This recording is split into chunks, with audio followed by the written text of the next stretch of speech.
আসসালামু আলাইকুম ওয়া রাহমাতুল্লাহ। সুপ্রিয় দর্শক, আশা করি আল্লাহ রাব্বুল আলামিনের অশেষ মেহেরবানিতে ও দয়ায় আপনারা সবাই ভালো আছেন। আল্লাহর রহমতে এবং আপনাদের দোয়ায় ভালো আছি। বরাবরের মতো আজকে একটা ভিডিও নিয়ে আসলাম। আজকে একটা পরী হাজির করার আমল নিয়ে আসলাম। আজকে যে পরী হাজির করবেন এটা একটা খুবই শক্তিশালী একটা সিপলি পরী। এই পরীর মাধ্যমে আপনি আপনার চাহিদা পূরণ করতে পারবেন, আপনার কাজও করায় নিতে পারবেন, যে কোনো সমস্যার সমাধানও করতে পারবেন এই পরীর মাধ্যমে। যদি ভিডিওটা ভালো লাগে চ্যানেলটি সাবস্ক্রাইব করে পাশে থাকবেন। আর যদি মন চায় আমার কাজের মাধ্যমে আপনার উপকার আসবেও করতে পারেন। আমি আপনাদেরকে বিস্তারিত এই ভিডিওতে বর্ণনা করব। ভিডিওটা শুরু থেকে শেষ পর্যন্ত দেখতে হবে।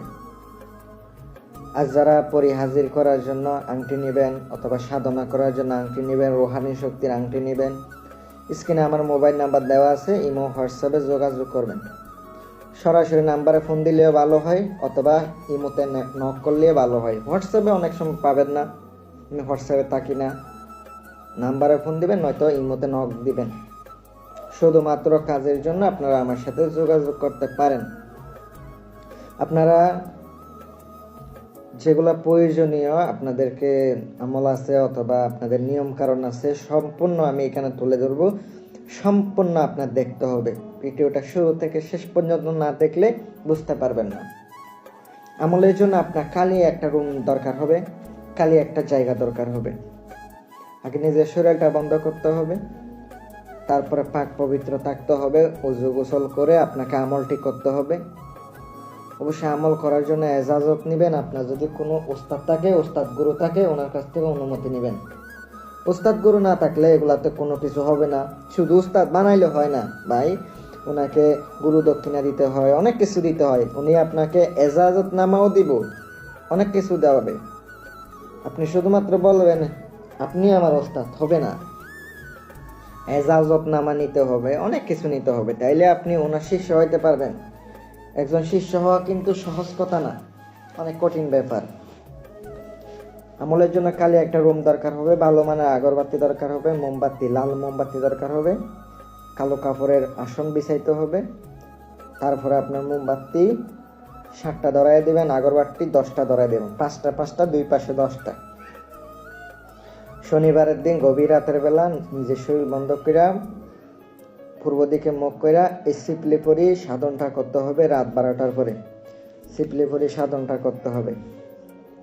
মন্ত্রটি আমি আপনাদেরকে স্ক্রিনে তুলে ধরেছি। মন্ত্রটা আগে মুখস্থ করবেন। মন্ত্রটা মুখস্থ করার পরে মন্ত্রটি দিয়ে আপনাকে সাধনটা করতে হবে। যাদের রুদ্রাক্ষর মালা আছে, রুদ্রাক্ষর মালা নিয়ে আপনি আমল করতে পারেন। এই রুদ্রাক্ষর মালার উপরে আপনাকে 1200 বার পাঠ করতে হবে। এইভাবে আপনার 14 দিন পর্যন্ত কাজটা করতে হবে। 14 দিনের ভিতরে আপনার সামনে ইনশাল্লাহ উপস্থিত হবে। এটা কিন্তু সিপলি পরী, ইবলিশের কসম দিতে হবে। বলবেন আপনার বাপ ইবলিশের কসম খাও, আপনার বাপ ইবলিশের কসম খাটেন, আপনি যেন আমার সাথে থাকেন, আমার কাছে থাকেন, আমি যা বলবো তাই শুনেন, যা কাজ করে দিতে বলবো তাই করে দেন। অবশ্যই আপনারা কেউ শর্ত দিব, ওনাকেও কিছু শর্ত দিয়ে দিবেন। আপনাকে যেন ক্ষতি না করে, আপনার ফ্যামিলি যেন ক্ষতি না করে, কিভাবে ডাকতে হবে না ডাকতে হবে সম্পূর্ণ ওনার কাছ থেকে জেনে নেবেন। তাইলে কিন্তু ওভাবে ডাকলে দ্বিতীয়বার ইনশাল্লাহ উপস্থিত হবে। সকলে ভালো থাকবেন। আর যদি কোনো আংটি লাগে অথবা কাজ করাই নিতে চান আমার মাধ্যমে যোগাযোগ করতে পারেন।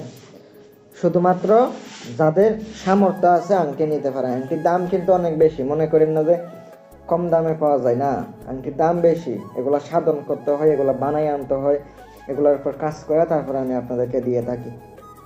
ভালো লাগলে শেয়ার করবেন, কমেন্ট করবেন। আসসালামু আলাইকুম।